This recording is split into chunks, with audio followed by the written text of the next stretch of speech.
이 시간 성경 봉독하실 때 요한복음 11장 1절에서 4절까지 제가 봉독해 드리겠습니다. 다 같이 일어나셔서 하나님의 말씀을 봉독하시겠습니다. 어떤 병든 자가 있으니 이는 마리아와 그 형제 마르다의 촌 베다니에 사는 나사로라. 이 마리아는 향유를 죽게 붓고 머리털로 주의 발을 씻기던 자요, 병든 나사로는 그의 오라비르라.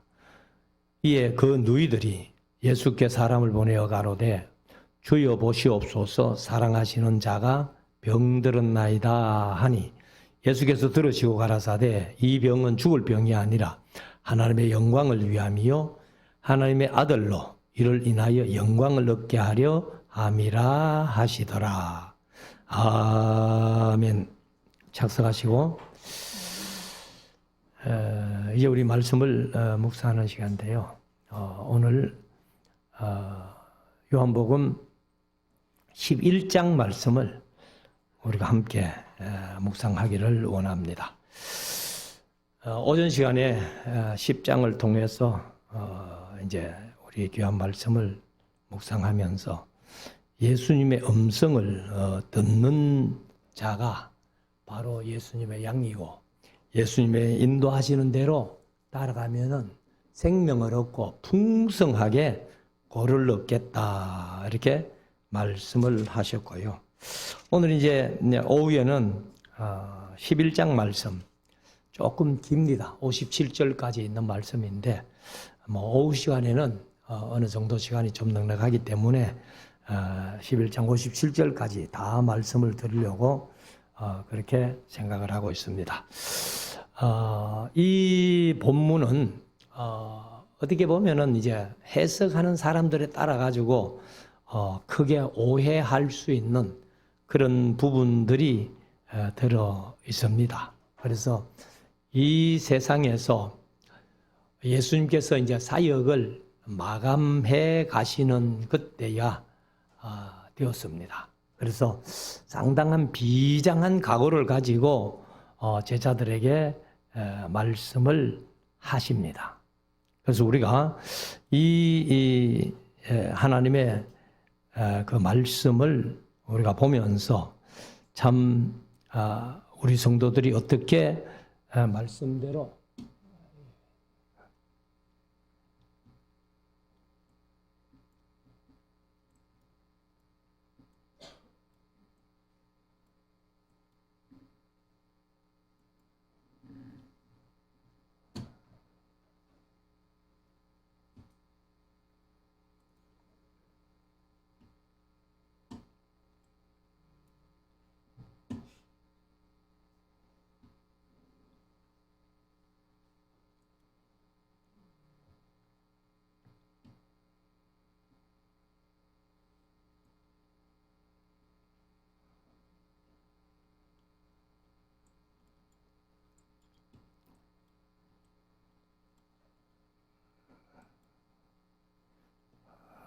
원고가 내한테 오기 싫은 모양입니다. 그래서 예수님이 이제 그 예루살렘에 절기지기로 올라갈 때마다 그 예루살렘에서 한 5리라고 했습니다만은 정확하게 하면 한 2.8km 정도 되는 그런 곳에 이제 베다니라는 동리가 있는데 거기 가셔가지고 나사로하고 상당히 친구가 된 그런 사실들. 그래서 이제 제가 강의하면서는 예수님이 1년에 3차례는 무조건 절기 지키러 가시잖아요. 유월절과 맥주절과 초막절. 이렇게 가시면은 6월절을 지키러 가도 6월절 1월 14일 날 지키고 15일부터 7일 동안 또 무교절을 지키면서 그 예루살렘에 이제 묵게 되고, 맥추절도 마찬가지.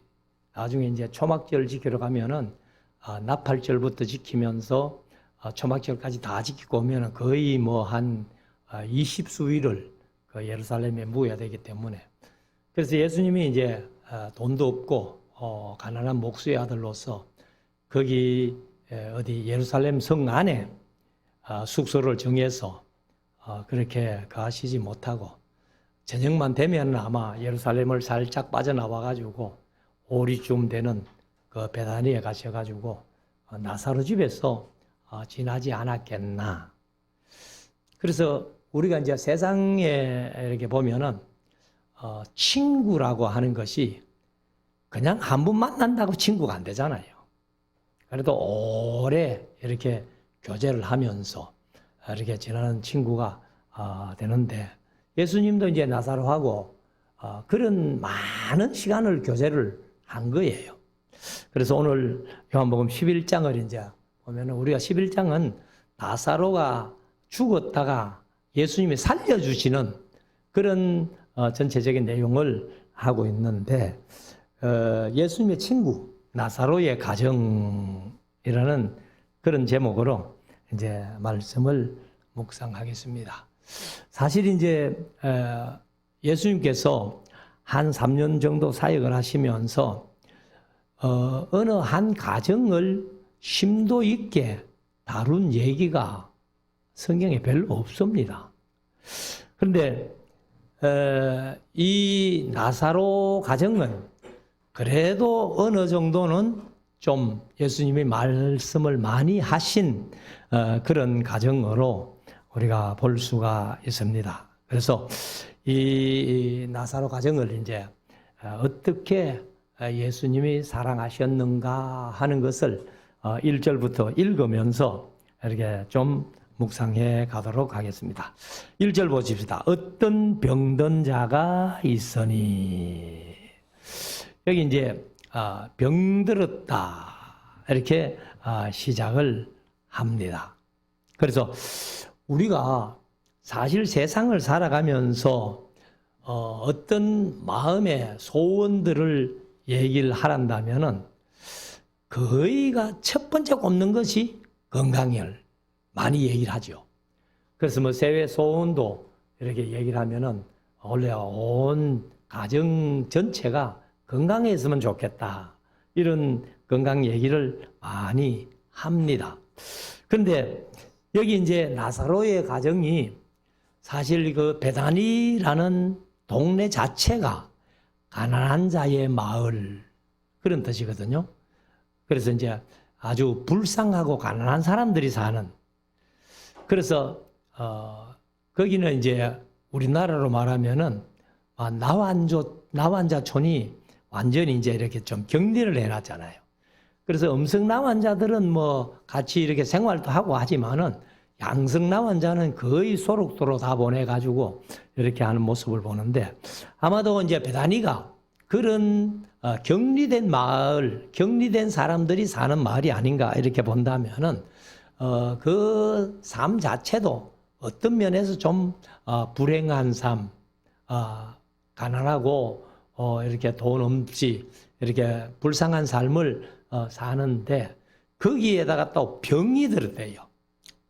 어떤 병든 자가 있으니 이렇게 얘기를 합니다. 그래서 이 병든 자라는 표현을 이제 헬라어로 보면은 아스데네오라는 말인데 신약 성경에 한 32번 정도 이렇게 나오는 단어입니다. 그래서 병들다, 몸이 약하다, 허약하다 뭐 이런 뜻인데 이 이제 특별한 무슨 병이 들었는지는 성경이 표현하고 있지 않기 때문에 우리가 알 수가 없습니다만은 아무튼 생명이 이뤄지는, 그러니까 쉽게 말하면 죽는 병이 들었기 때문에 나사로가 죽었다가 예수님께서 나흘 만에 살리시는 그런 사건인데, 그런데 이 병든 자가 있는데 이는 그 병든 자는 그 말이죠, 마리아와 형제 마르다의 촌 베다니에 사는 나사로라. 그래서 이제 나사로, 그 다음에 마르다, 마리아 이렇게 얘기를 하는데 보통 이제 우리가 여기는 형제라고 이렇게 표현해놨는데 마리아와 형제 마르다, 이거는 번역을 좀 잘못했어요. 왜 번역을 잘못했던가 하면은 형제는 아델포스라는 이 헬라 단어가 따로 있어요. 그리고 자매는 여형제가 자매죠. 자매는 아델페라는 단어가 따로 있습니다. 근데 여기 마르다의 형제라고 번역했는데 마르다의 자매라고 번역해야 더 정확해요. 아델페를 썼으니까. 그래서 마르다의 자매, 마리아의 자매와 마리아와 형제 마르다의 이제 자매 마르다의 존 베다니에 사는 나사로다. 그래서 베다니라는 곳은 가난한 사람들의 사는 집, 고통받는 자의 사는 사람들이 사는 집, 그런 뜻인데, 그래서 우리가 성경에는 이제 신약 성경에서 나사로라는 인물이 두 사람이 나와요. 한 사람은 실존 인물인 이 나사로, 베다니 나사로를 얘기를 하고, 이제 우리가 이미 지나왔습니다만은 누가복음 16장에 예수님께서 비유로 거지 나사로를 이제 얘기를 했잖아요.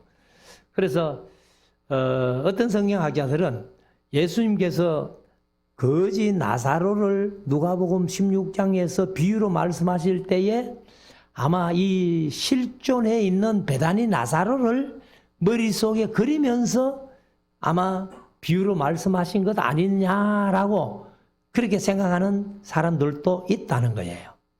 근데 아무튼 그거는 예수님의 생각이니까 전혀 알 수 없습니다만은, 그러니까 이제 이 실존하는 나사로도 사실은 이제 베다니에 사는 사람, 가난한 사람, 고통받는 자의 집, 이런 뜻이라면은 아마 누가복음 16장에서 예수님이 나사로를 비유로, 거지 나사로를 비유로 말씀하실 때 이 나사로를 머리에 그리면서 그 비유를 말씀하시지 않았나, 이렇게 보는 학자들도 있다는 거예요.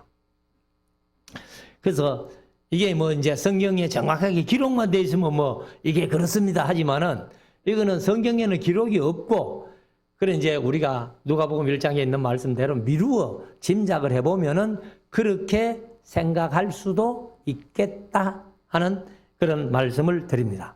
2절, 이 마리아는 향유를 주께 붓고, 사실은 이 향유를 주께 부은 것이 여기 이제 12장에 나와요. 요한복음에서는 12장에 나옵니다. 그런데 12장에 보면은 꼭 나사로 집에서 부은 것처럼 되어 있는데, 근데 이제 다른 복음서에는 베다니 시몬, 바리새인 시몬의 집에서 마리아가 이제 예수님께 향유를 붓는 그런 얘기를 하는데, 아무튼 이 마리아는 향유를 주께 붓고 머리털로 주의 발을 씻기던 자요, 병든 나사로는 그의 오라빌러라. 그래서 우리가 이제 오라비를 요즘은 그런 말을 안 쓰지요. 오빠라 그러지 오라비, 오라버니 이런 소리는 안 하는데, 아무튼 여기 이제 보면은 이제 오라비라는 것이 그냥 형제로 아델포스로 썼어요. 그래서 이제 세 식구가 나사로, 마르다, 마리아 세 식구가 사는데, 3절, 이에 그 누이들이 누구예요? 마르다와 마리아죠. 두 사람이 이제 예수님께 전가를 보냅니다. 나사로가 어떤 병든 자가 있으니 했으니 병들었으니까 이에 누이들이 예수께 사람을 보내어 가로되 주여 보시옵소서 사랑하시는 자가 병들었나이다 하니, 그러니까 자기 나사로의 누이들도 마르다 마리아도 예수님이 자기 오라버니 그 나사로를 상당히 사랑했던 것을 아마 봤기 때문에, 그래서 사랑하시는 자가 병들었나이다 하니, 그러면 병들었나이다 하고 알려주는 이유가 뭐겠어요? 예수님 빨리 오셔가지고 우리 오라버니 좀 고쳐주세요, 낫게 해주세요, 이런 마음의 소원이 있는 거죠.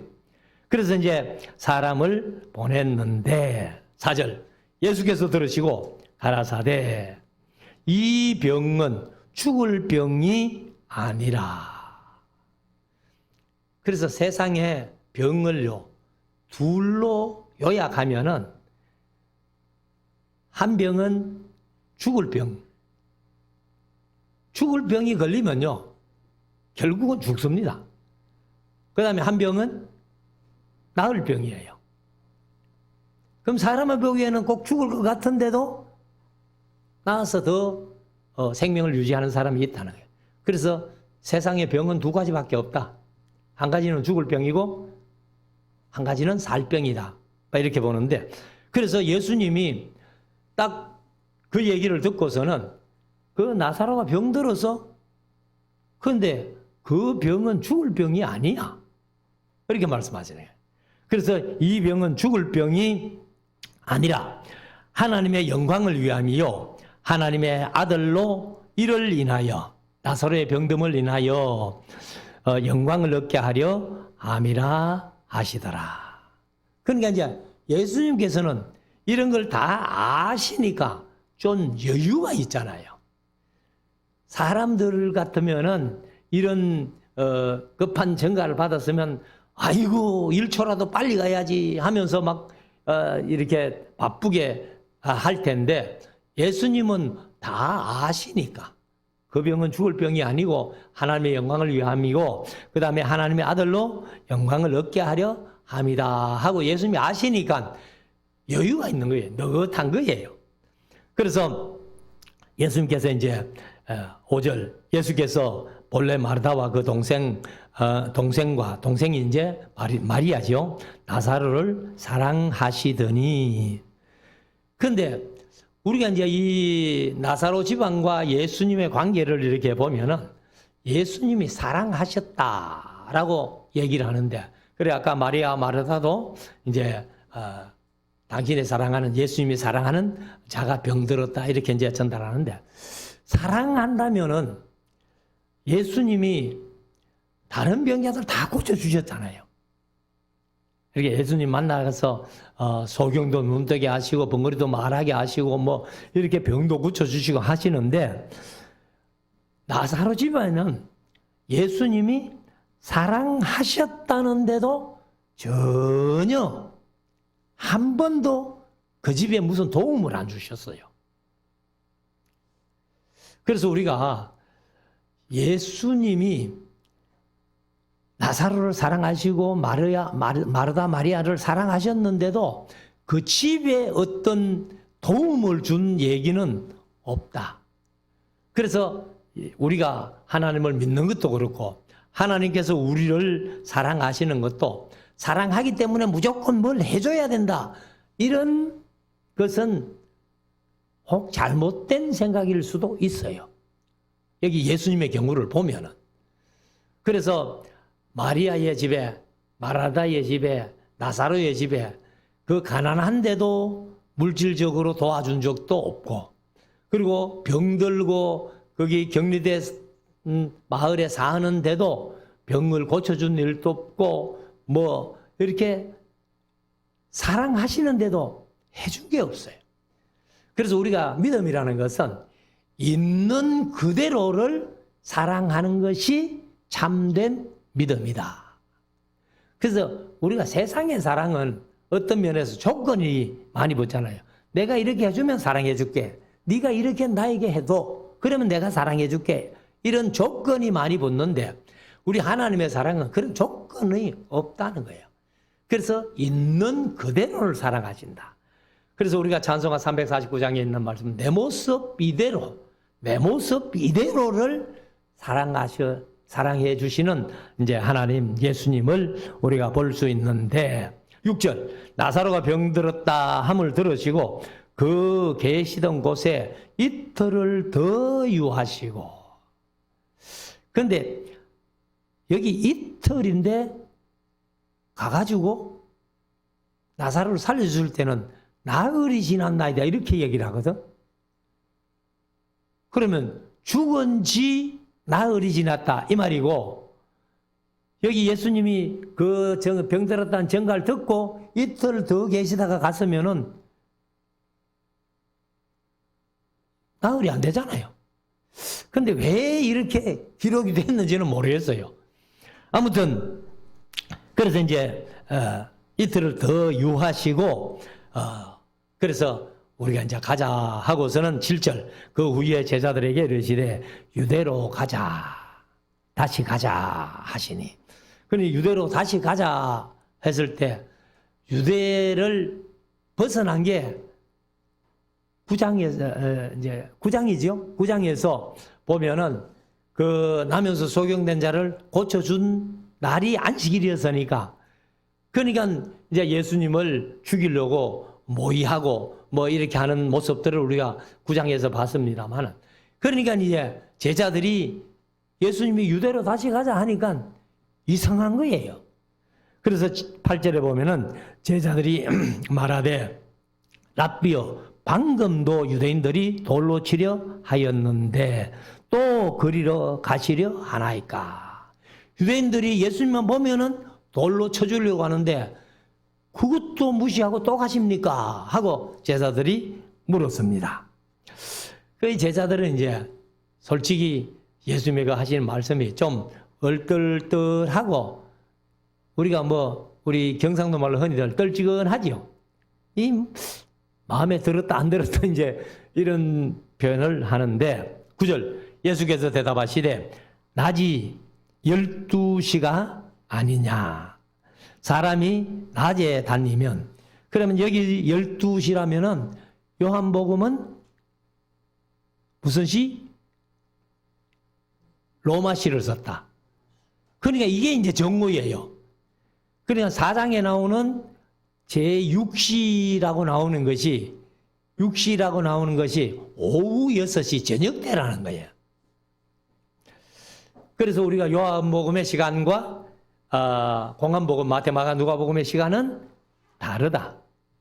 그래서 공안복음이 제12시 같으면은 아마 그거는 시간도 안 나와요. 그래서 제9시가 로마 시간으로 오후 3시니까. 자, 그래서 낮이 12시가 아니냐. 사람이 낮에 다니면 이 세상의 빛을 봄으로 실족하지 아니하고 그냥 낮에 다니면은 실족할 일이 없다는 거예요. 그래서 밤에 다니면은 혹시 발을 헛디뎌 가지고도 실족할 수가 있는데 낮에 다니면은 그럴 일이 없다. 그러나 10절 밤에 다니면 빛이 그 사람 안에 없는 고로 실족하느니라. 이 말씀을 하신 후에 또 가라사대 우리 친구 나사로가 잠들었도다. 예수님은 분명히 죽은 줄 아시는 거예요. 죽은 줄 아시는데도 나사로를 잠들었다. 그래서 우리가 성경에 보면은 죽음을 잠들었다는 표현을 많이 하죠. 그래서 제가 가끔 그런 말씀을 드렸습니다만 죽은 것과 잠든 게 차이가 뭐예요? 죽으면은 내일 아침에 못 일어나요. 그냥 못 일어나고 계속 죽어 있는데 잠들었으면은 아침 되면 깰 수 있다는 게 일어난다는 거예요. 그러면 우리 성도들을 향해서는 잠들었다 표현이 맞습니다. 왜? 예수님 재림하실 때 다 다시 부활할 거니까. 근데 부활은 사실 제가 늘 말씀드립니다만은 안 믿는 사람도 부활하잖아요. 그런데 안 믿는 사람 부활은 차라리 죽어 있는 게 낫지. 부활해가지고 백보자신만 받고 영원히 고통받는 지옥으로 가는. 그래서 오전에도 말씀드렸습니다만은 성경은 안 믿는 자의 부활을 둘째 사망이라 이렇게 표현을 했다는 거죠. 그래서 예수님이 나사로가 내 친구 나사로가 잠들었도다. 그러나 내가 깨우러 가노라. 그러면 나사로가 분명히 죽었는데 예수님이 잠들었다고 표현하시면서 깨우러 간다면은 살려주시겠다 그 말 아니에요. 제자들이 가로되 주여 잠들었으면 낫겠나이다 하더라. 그러면 예수님 말씀대로 잠들었다면은 그러면 뭐 일어나겠지요. 제자들은 이제 그런 식으로 얘기를 합니다. 13절 예수는 그의 죽음을 가리켜 말씀하신 것이나 예수님은 나사로가 죽었다는 거예요. 죽음을 잠드는 것으로 표현했는데 저희는 잠들어 쉬는 것을 가리켜 말씀하심인 줄 생각하는지라. 그러니까 예수님과 제자들의 커뮤니케이션이 안 되죠. 말이 안 통하죠. 14절 이에 예수께서 밝히 이르시되 나사로가 죽었느니라. 너희들이 얘기하는 잠들었다는 그런 표현이 아니야. 나사로가 죽었어 지금 하고 확실하게 딱 말씀을 해 주십니다. 15절 내가 거기 있지 아니한 것을 너희를 위하여 기뻐하노니. 그러니까 예수님이 나사로가 병들었다는 소식 듣고 빨리 안 가신 것, 그것은 왜 그런가 하면은 제자들을 위해서, 제자들을 확실히 믿게 하기 위해서 그랬다, 그런 표현이죠. 그래서 내가 거기 있지 아니한 것을 너희를 위하여 기뻐하노니 이는 너희로 믿게 하려 함이라. 그런데 예수님께서 이 많은 병자들도 고쳐주시고 뭐 죽은 자들도 살려주셨잖아요. 그래서 야이로의 딸도 고쳐주시고 살려주시고 뭐 했는데 아무튼 예수님께서 이제 너희를 위하여 기뻐하노니 이는 그 이유는 너희로 믿게 하려 함이라. 그러나 그에게로 가자 하신대. 그래서 이제 갑니다.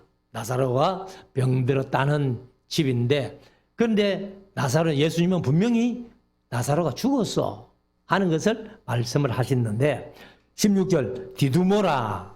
디두모 하는 말은 쌍둥이란 뜻입니다. 쌍둥이란 뜻인데 디두모라 하는 도마가 다른 제자들에게 말하되 우리도 주와 함께 죽으러 가자 하니라. 그러니까 나사로가 죽었다는데 예수님이 나사로 집에 간다니까. 그러니까 이제 도마는 어떻게 생각하는가 하면 방금 아까 제자들이 얘기한 대로 방금도 그 사람들이 돌로 예수님을 치려고 하려 했는데 돌로 침을 당하면 죽는 거예요. 그러니까 예수님 죽으러 가는 모양이다. 예루살렘으로. 그러니까 그러면 우리도 예수님 죽을 때에 우리도 함께 죽자. 우리도 함께 죽으러 가자. 이제 이렇게 도마가 얘기를 했다는 겁니다. 17절 예수께서 와서 보시니 이제 베다니까지 도착했어요. 도착해가지고 보시니 나사로가 무덤에 있은지 이미 나흘이라. 그럼 이틀 더 유하다가 오셨으면 사흘째 되는 날 와야 되는데 벌써 장례식 해놓고 죽은 지가 나흘이라는 거예요. 그래서 이제 그 표현이 아마 이틀과 나흘 이 표현을 아마 기록하면서 좀 이렇게 뭐랄까 좀 헷갈린 것 아니냐 뭐 이렇게도 볼 수 있는데, 그래서 베다니는 예루살렘에서 가깝기가 한 오리쯤 같으면 오리가 더 될 수도 있고 덜 될 수도 있고 그렇죠. 근데 여기 이제 우리말로는 오리라고 그렇게 표현을 했는데 원어 그대로 보면은 15, 15 스타디온이에요. 15 스타디온. 그러니까 이제 15 스타디온을 우리 할아버지를 번역하면서 계산해 보니까 오리쯤 된다 이 말인데, 그러면 15 스타디온이 15 곱하기 한 스타디온이 192m예요. 192m. 그러면은 곱해 보면은 2880m가 나옵니다. 그러면 2880m는 2.88km죠. 그래서 사실은 오리가 2km잖아요. 우리가 일반적으로. 그 심리가 4kg고. 근데 2.88kg 같으면은 오리는 좀 더 넘는다. 그래서 우리 할아버지들이 오리쯤 이렇게 기록한 것 같아요. 이게 이제 정확하게 얘기를 하려면은 15스타디온이다. 이렇게 성경은 그렇게 기록해 놨는데, 그걸 이제 우리가 쉽게 할아버지들이 번역하면서 계산을 해보니까 오리는 좀 넘고, 그래서 오리쯤이라고 그렇게 번역을 한 것 같습니다. 자, 19절. 많은 유대인이 마르다와 마리아에게 그 오라비의 일로 위문하러 왔더니, 그러니까 이제 우리나라로 말하면 문상하러 왔다 그 말이죠. 문상하러 많은 유대인들이 왔는데, 왜? 나사로가 그렇게 나이가 많지 않은 것 같거든요. 그러니까 젊은 나사로가 죽었으니까, 그러니까 이제 유대인들이 다 그 나사로의 가정 때문에 이렇게 이제 조문하러 오게 된 겁니다.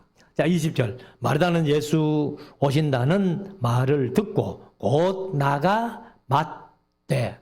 그러니까 예수님께서 마을로 들어오신다는 소식을 듣자마자 마르다는 쫓아나가서 예수님을 맞이합니다. 그런데 마리아는 그대로 가만 앉아 있는 겁니다. 집에 앉았더라. 마리아는 집에 앉았더라. 이런 거 보면은 동생보다는 언니가 좀 나은 것 같죠. 근데 인성으로 보나 이렇게 성경에도 좀 마르다와 마리아가 처신하는 걸 보면은 마르다가 훨씬 더 좀 인간적이고 그런 게 있어요. 그런데 이제 마리아가 예수님 발 아래 앉아가지고 이렇게 말씀만 듣고 있으니까, 그러니까 이제 마르다가 예수님께 그 동생 좀 지켜가지고 내 음식장만 하는데 좀 거들게 해주세요. 이렇게 할 때에 마리아는 이 좋은 편을 택하였으니 예수님께서 그렇게 말씀하셔가지고 마리아는 좋은 사람이고 마르다는 별로 이렇게 생각하는데, 저는 볼 때 인간미로 보면은 마리아보다는 마르다가 훨씬 좋지 않겠나, 우리가 짐작을 하는 거죠. 그래 보는데, 그래서 예수님을 이제 오신다는 소식 듣고는 바로 뛰어나가가지고 예수님을 영접을 합니다. 맞이해가지고 만나자마자 21절 마르다가 예수께 여짜오되 주께서 여기 계셨다면, 요거는 이제 조건절이에요. 그래서 제가 이제 그 믿음은 세 가지 믿음이 있다 그렇게 말씀드렸는데, 조건적인 믿음, 이론적인 믿음, 그 다음에 체험적인 믿음, 요 세 가지를 말씀드리는데 바로 이 구절 때문에 그래요. 주께서 여기 계셨다면 하는 조건, 내 오라버니가 죽지 아니하였겠나이다. 그래서 조건적인 믿음이 예수님 내게 어떻게 해주십시오. 특별히 병 들었을 때 내 병 낫게 해주십시오. 그럼 내가 믿겠나이다. 이런 식으로. 근데 그런 조건적인 믿음만 가지면은 그 믿음으로 구원을 얻을 수 없을 것이다. 저는 그렇게 봐요. 그게 하나의 믿음의 계기는 될 수 있죠. 계기는 될 수 있지만은 조건적인 믿음으로 늘 믿는다고 한다면은 그 사람 구원 얻는다는 보장이 없어요. 그 다음에 두 번째는 뒤에 나옵니다만은 이론적인 믿음이에요. 말씀은 잘 알아. 네 오라버니가 살아나리라 하니까 어이구 네 압니다 그거. 부활 때에는 내 오라버니가 살 줄 압니다. 그런 이론적인 믿음. 그것도 구원 얻는다는 보장은 없어요. 그래서 이제 체험적인 믿음. 체험적인 믿음이 뭐냐 하면은 우리가 말씀을 들을 때에 그 말씀이 내 마음 속에 체험으로 와닿아야 돼요. 우리가 예수님은 나의 구세주시다 하면은 예수님이 구세주심을 마음으로 체험해야 되는. 그리고 우리가 하나님을 향해서 하나님 아버지 이렇게 기도하면은 그 하나님이 내 아버지라는 확실한 체험이 생겨야 된다는 거예요. 그래서 나중에 보면 네가 믿으면 하나님의 영광을 보리라. 그러니까 영광을 보는 체험. 그래서 예수님께서 가끔 말씀하셨던 내 믿음대로 되리라. 네 믿은 대로 되리라. 그게 체험적인 믿음이에요. 그래서 주께서 여기 계셨더라면은 내 오라버니가 죽지 아니하였겠나이다. 22절. 그러나 나는 이제라도 주께서 무엇이든지 하나님께 구하시는 것을 하나님이 주실 줄을 아나이다. 그는 이제라도 죽어 장사 지낸 지 벌 나흘이 됐지만은 이제라도 하나님께 이제 기도만 하면, 예수님이 기도만 하면은 하나님이 주실 줄을 아나이다 하고 이제 그렇게 얘기를 합니다. 23절. 예수께서 가라사대 네 오라버니가 다시 살리라. 다시 살리라. 마르다가 가로되 마지막 날 부활에는 다시 살 줄 내가 아나이다. 이게 이론적인 믿음이라는 거예요. 그러니까 성경을 알기는 많이 알아. 그런데 전혀 그 말씀이 내게 체험되어지지 아니한 그 믿음 가지고는 구원 얻는다는 보장이 없다는 거예요. 그래서 마르다가 그 정도는 나도 압니다 하는 그런 얘기예요. 25절. 예수께서 가라사대 나는 부활이요 생명이니 나를 믿는 자는 죽어도 살겠고 무릇 살아서 나를 믿는 자는 영원히 죽지 아니하리니 이것을 네가 믿느냐. 이거는 뭐 우리 성도들이라면 웬만하면 다 암송하는 구절이에요. 나는 부활이요 생명이니 나를 믿는 자는 죽어도 살겠고 무릇 살아서 나를 믿는 자는 영원히 죽지 아니하리라. 이렇게 말씀하시는데 이 마르다가 알기는 아는데 아직도 예수님의 말씀을 그대로 못 믿는 거예요. 네 오라버니가 살아나리라. 그러면 예수님께서 나중에 부활 때 살 거야. 그 말씀 아니잖아요. 지금 당장 살아나리라 하는데 마르다가 못 믿어요, 그거를. 그러니까 나중에 부활 때 내가 살아날 줄을 아나이다. 27절. 가로되 주여 그러하외다. 네가 믿느냐 하니까 주여 그러하외다. 주는 그리스도시요 세상에 오시는 하나님의 아들이신 줄 내가 믿나이다. 당신이 그리스도이시면 내가 믿는데 지금 당장 네 오라버니가 살아나리라 하는 그것은 마르다가 아직도 확신이 없는 거예요. 믿음이 없는 거예요. 자, 28절. 이 말을 하고 돌아가서 가만히 형제 마리아를 불러 말하되 선생님이 오셔서 너를 부르신다 하니. 그러니까 이제 마르다가 예수님 영접하고 그리고 이런 말씀들 나누고 나서 마르다가 집에 가가지고 마리아에게 예수님이 너를 부르신다 하고 전가를 해줍니다. 그러니까 29절. 마리아가 이 말을 듣고 급히 일어나 예수께 나가매. 그러니까 이제 그 집에 슬픔이 잠겨 있다가 마르다의 말을 듣고 급히 일어나가지고 예수님 맞으러 가는데 30절. 예수는 아직 마을로 들어오지 아니하시고 마르다의 맞던 곳에 그대로 거저 계시더라. 그대로 그 자리에 계셨다. 그 말이죠. 31절. 마리아와 함께 집에 있어 위로하던 유대인들은 그의 급히 일어나 나가는 것을 보고 곡하러 무덤에 가는 줄로 생각하고 따라가더니. 그러니까 이제 마리아가 쫓아나가니까 거기 위로하러 왔던 유대인들도 무덤에 곡하러 가는 모양이다 하고 같이 따라 나셨다는 거죠. 그래가지고 이제 마리아가 32절. 예수 계신 곳에 왔어 보이고 그 발 앞에 엎드려 가로되 주께서 여기 계셨다면 내 오라비가 죽지 아니하였겠나이다 하더라. 어떻게 마리아와 마르다가 똑같은 이런 얘기를 했을까? 두 사람 믿음이 비슷하다는 거죠. 그래서 역시 조건적입니다. 주께서 여기 계셨다면 내 오라버니가 죽지 아니하였겠나이다. 33절 예수께서 그의 우는 것과 또 함께 온 유대인들의 우는 것을 보시고 심령에 통분히 여기시고, 개역개정은 비통히 여기시고 민망히 여기사, 개역개정은 불쌍히 여기사. 그러니까 이 통분히 여겼다는 것은 예수님이 마음이 아팠다는 거예요. 그 마리아의 우는 모습, 유대인들이 함께 우는 모습을 보고서는 예수님도 마음이 아프셨다, 이렇게 이해하시면 됩니다. 자, 34절 가라사대 그를 어디 두었느냐.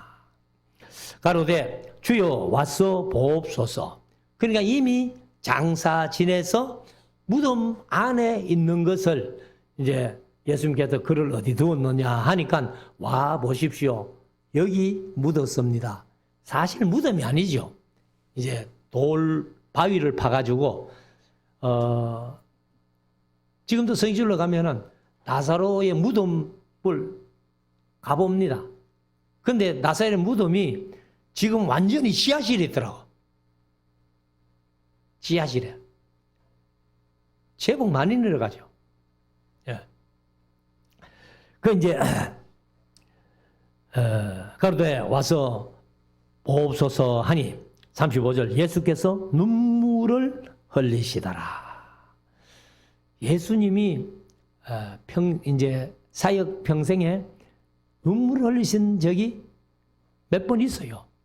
여기 이제 나사로 때문에 눈물을 흘리시고, 누가복음 19장에 보면은 예루살렘 성을 보시고 우신 그런 장면들도 있고 한데, 자 36절 이에 유대인들이 말하되 보라 그를 어떻게 사랑하였는가 하며. 그러면 유대인들은 생각할 때 나사로와 예수님이 서로 친구 사이고 서로 사랑하는 그런 사이였다면은 왜 빨리 오셔가지고 죽지 않게 못했나 하는 그런 의구심이 유대인들에게 든 겁니다. 그래서 37절에 그 중 어떤 이는 말하되 소경의 눈을 뜨게 한 이 사람이 그 사람은 죽지 않게 할 수 없었더냐 하더라. 그러니까 9장에서 나면서부터 소경된 자를 이제 고쳐주시는데 왜 나사로는 죽지 않게 할 수 없었더냐라고. 근데 예수님은 병들었다는 소식 듣고도 이 병은 죽을 병이 아니다. 하나님의 영광을 위한 것이고 하나님의 아들로 영광을 얻게 하기 위함이다 하는 사실을 아시기 때문에 이틀 더 유하시고 느긋하게 이렇게 이제 가시는 모습. 이것을 이제 우리가 예수님께서 행하신 모습인데, 자 38절 갑시다. 이에 예수께서 다시 속으로 동분히 여기시며. 그러니까 그런 얘기 들을 때마다, 이제 유대인들이 하는 얘기를 들을 때마다 예수님의 마음이 아픈 거예요. 그래서 동분히 여기시며 무덤에 가시니 무덤이 굴이라. 이제 바위를 파가지고 만든 굴. 그리고 이제 돌을 이렇게 막아놓는. 그 예수님의 무덤도 마찬가지. 아리마대 요셉이 돌로 판 무덤, 새 무덤에 이제 예수님의 시신 넣고 돌로 막아가지고 아무도 그 돌문을 못 열게 임봉까지 해놓는 그런 모습을 우리가 봅니다만은, 그래서 이제 무덤이 굴이라 돌로 막았거늘 예수께서 가라사대 그 무덤의 입구에 돌을 옮겨 놓으라 하시니 그 죽은 자의 누이 마르다가 가로되 주여 죽은 지가 나흘이 되었으며 벌써 냄새가 나나이다.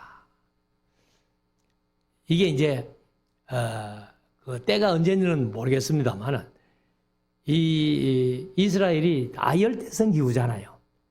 그러니까 뭐 시체가 요즘처럼 뭐 냉동하는 것도 아니고, 그러니까 아마 그때 냄새가 났을 거라고 봅니다. 그렇게 냄새가 나나이다 하니까 40절 예수께서 가라사대 내 말이 네가 믿으면 하나님의 영광을 보리라 하지 아니하였느냐 하신대. 그냥 처음에는 주께서 여기 계셨다면 하는 조건적인 믿음. 그 다음에 두 번째는 부활 때에는 내 오라버니가 다시 살 줄로 아나이다 하는 이론적인 믿음. 예수님은 여기에 네가 믿으면 하나님의 영광을 보리라 하는 체험적인 믿음. 그래서 우리가 조건적인 믿음 거치고 이론적인 믿음 거쳐서 전부 체험적인 믿음, 말씀이 내 삶 속에 그대로 역사되어지는 체험을 하는 그런 믿음이 우리 모든 성도들이 다 갖기를 소원합니다. 그래서 네가 믿으면 하나님의 영광을 보리라 하지 아니하였느냐 하신데 41절 돌을 옮겨 놓으니 이제 스데반보네는 죽은 자가 놓여 있는 곳에 그래 죽은 나사로의 시체가 있는 곳에 그 무덤에 돌을 옮겨 놓았다 그 말이죠. 돌을 옮겨 놓으니 예수께서 눈을 들어 우러러 보시고 가라사대 아버지여 내 말을 들으신 것을 감사하나이다 하고 하나님 앞에 감사의 기도를 드리고 항상 내 말을 들으시는 줄을 내가 알았나이다. 그러나 이 말씀하옵는 것은 둘러서 무리를 위함이니 예수님이 그대로 나사로를 살려주실 수도 있는데 근데 하나님 앞에 감사의 기도를 하고 그렇게 했다는 거예요. 그런데 그 기도한 이유는 둘러서 무리들을 위함이니 곧 아버지께서 나를 보내신 것을 저희로 믿게 하려 함이니이다. 그래서 예수님이 하나님 앞에 기도하는 이유는 둘러서 무리들이 내가 하나님이 보내신 메시아라는 것을 믿도록 하기 위해서 그렇게 기도하셨다는 겁니다. 43절 이 말씀을 하시고 큰 소리로 나사로야 나오라. 근데 그냥 나오라 해도 밖으로 나오죠. 근데 우리말에는 이제 밖으로가 없는데 원어에는 밖으로 나오라 그렇게 돼가 있습니다. 무덤이 굴이니까 그러니까 이제 나사로야 밖으로 나오라. 밖으로라는 말이 엑소라는 말인데 있습니다. 부르시니 죽은 자가 수족을 그러니까 아마 염을 했던 모양이죠. 수족을 배로 동인 채로 나오는데 얼굴은 수군에 사였더라. 예수께서 가라사대 풀어놓아 단니게 하라 하시니라. 그래서 이제 이 본문 말씀을 그 벵겔이라는 독일의 신학자인데 그 벵겔이라는 사람이 주석을 하면서 뭐라고 주석을 했는가 하면은 예수님께서 나사로야 밖으로 나오라고 했기 때문에 나사로만 나왔지.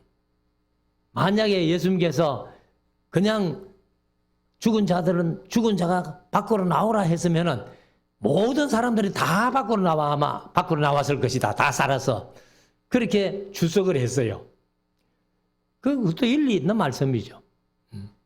그래서 우리가 이제 이 벵겔이라는 사람이 독일에서는 뭐 별로 환영도 못 받습니다. 왜? 독일은 자유주의가 성하니까 성경을 그대로 안 믿거든요. 근데 벵겔은 이제 성경대로 이렇게 얘기를 하니까 독일에서는 그 학자로서 별로 인기가 없는 학자였는데 우리 한국에는 아주 인기 있는 그런 주경학자로 얘기를 합니다. 자, 45절 마리아에게 와서 예수의 하신 일을 본 많은 유대인이 저를 믿었으나 그러니까 이제 나사로를 살리는 사건을 봤으니까 그러니까 이제 마리아와 마르다에게 위로하기 위해서 조문은 많은 유대인들이 예수님이 하신 일을 보고 믿었으나 46절 그 중에 어떤 자는 바리새인들에게 가서 예수의 하신 일을 고하니라. 그러니까 이제 일러 바쳤다는 거예요. 그러니까 예수님이 하는 일을 보고 예수가 바로 과연 그리스도 맞구나 하고 믿는 사람도 있는데 어떤 사람은 바리새인들에게 가서 일러 바치는 이유가 예수님이 또 이렇게 많은 사람들을 현혹합니다. 빨리 없애 주십시오. 아마 이런 마음으로 그렇게 바리새인들에게 갔으리라고 봅니다. 47절 이에 대제사장들과 바리새인들이 공회를 모으고, 공회는 이제 사내들인 공회, 우리나라로 말하면 국회의원쯤 됩니다. 가로되 이 사람이 많은 표적을 행하니 이제는 죽은 자도 이렇게 살리니 우리가 어떻게 하겠느냐. 어떻게 하기는 뭐 어떻게 해요. 예수를 그리스도로 믿으면 되지. 근데 믿기는 싫고, 그래서 어떻게 죽일고 그 계획하는 거죠. 자, 48절 만일 저를 이대로 두면 모든 사람이 저를 믿을 것이요, 그리고 로마인들이 와서 우리 땅과 민족을 빼앗아 가리라 하니. 이게 이제 이 바리새인들이나 이 대제사장들, 그 다음에 뭐 장로들, 율법사들 다 마찬가지입니다만, 그때 유대교를 믿는 종교인들은 예수님이 좀 이렇게 이적을 행하시면서 그걸 하니까 질투가 난 거예요. 그러니까 우리 유대교인들 다 뺏기게 생겼다. 이러니까 막 어떻게 하면 죽일고. 그래서 우리가 사실은요, 신앙이라는 것이 이런 질투심 가지고는 안 돼요. 그래서 우리 유대교, 이제 바리새인들 입장에서는 유대교가 신앙은 예수님께 뺏겨버리고, 그 다음에 나라는 로마에게 뺏겨버리고, 이렇게 하니까 우리가 설 자리가 없다, 이제 이래 된 거예요. 그래서 우리가, 저도 뭐 목사입니다만은, 목사의 체면 살리기 위해 가지고 성경에 없는 얘기들을 할 수는 없다는 거예요. 자, 49절. 그 중에 한 사람, 그 해 대제사장인 가야바가 저희에게 말하되 너희가 아무것도 알지 못하는도다. 한 사람이 백성을 위하여 죽어서 온 민족이 망하지 않게 되는 것이 너희에게 유익한 줄을 생각지 아니하는도다 하였으니, 이 말은 스스로 함이 아니요 그 해에 대제사장님으로 예수께서 그 민족을 위하시고 또 그 민족만 위할 뿐 아니라 흩어진 하나님의 자녀를 모아 하나가 되게 하기 위하여 죽으실 것을 미리 말함일러라. 가야바가 얘기한 게 자기 생각을 얘기한 게 아니고 아마 하나님께서 그렇게 얘기하도록 말씀을 주셨다는 것. 예수님이 결국은 모든 사람, 많은 사람을 위해서 십자가에 죽임을 당하게 될 것이다 하는 것을 이 가야바를 통해서 하나님이 말씀을 하신 거예요. 그래서 제가 강조할 때에 요시야 왕이 그렇게 선하고 좋은 왕이었는데 바로누고라는 불신자의 그 이방인의 입에서 나오는 하나님의 말씀을 분별 못해가지고 그가 39살에 죽잖아요. 8살에 왕돼가지고 31년 통치하다가 39살에 죽는 거예요. 그래서 우리가 때로는 이방인들의 입술을 통해서 전해지는 하나님의 말씀을 분별할 수 있도록 그렇게 해야 된다는 것을 다시 한번 말씀을 드립니다. 53절 이날부터는 저희가 예수를 죽이려고 모의하니라. 자, 54절 그러므로 예수께서 다시 유대인 가운데 드러나게 다니지 아니하시고 여기를 떠나 빈들 가까운 곳인 에브라임이라는 동네에 가서 제사들과 함께 거기 유하시니라.